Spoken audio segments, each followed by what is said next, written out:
सुप्रभात बच्चों। हिंदी फर्स्ट के पाठ के क्रम में हम 13वां पाठ पढ़ेंगे, जिसका पीडीएफ आपके पास पहले ही जा चुका है। आज इस पाठ की व्याख्या या भावार्थ पढ़ेंगे हम लोग। प्रियतम नाम की यह कविता है और यह कविता प्रसिद्ध छायावादी कवि सूर्यकांत त्रिपाठी निराला द्वारा रचित है। और इस कविता में विष्णु और नारद से संबंधित एक पौराणिक प्रसंग के द्वारा यह स्पष्ट किया गया है कि ईश्वर की पूजा की सर्वश्रेष्ठ विधि मेहनत है।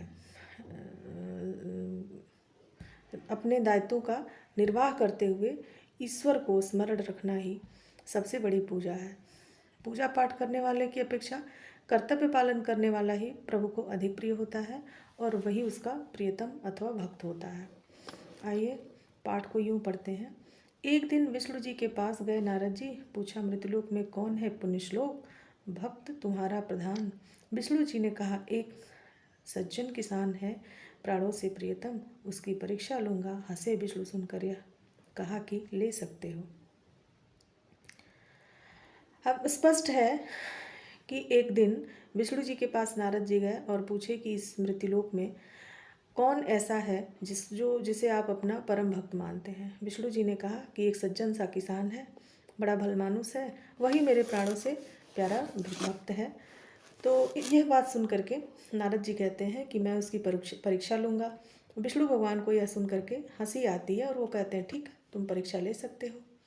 अगली पंक्ति है, नारद जी चल दिए, पहुँचे भक्त के यहाँ। देखा हल जोत कर आया वह दोपहर को, दरवाजे पहुँचकर राम जी का नाम लिया। स्नान भोजन करके फिर चला गया काम पर। शाम को आया दरवाजे, फिर नाम लिया। प्रातःकाल चलते समय एक बार फिर उसने मधुर नाम स्मरण किया। बस केवल 3 बार नारद चकरा गए, किंतु भगवान को यह किसान ही याद आया। गए विष्णुलोक। अब देखिए, इतने का मतलब समझ लेते हैं।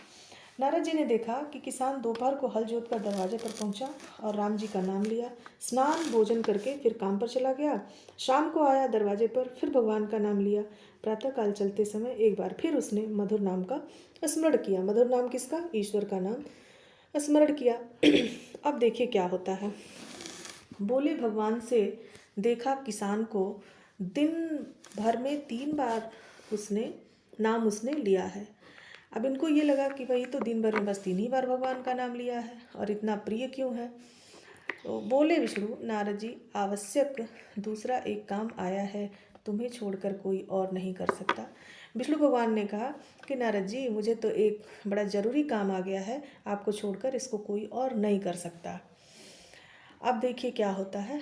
साधारण विषय यह है कि यह है, बाद को विवाद होगा। पहले मेरी बात सुन लीजिए, बाद में ये देखा जाएगा कि कौन ज़्यादा प्रिय है, कौन अप्रिय है।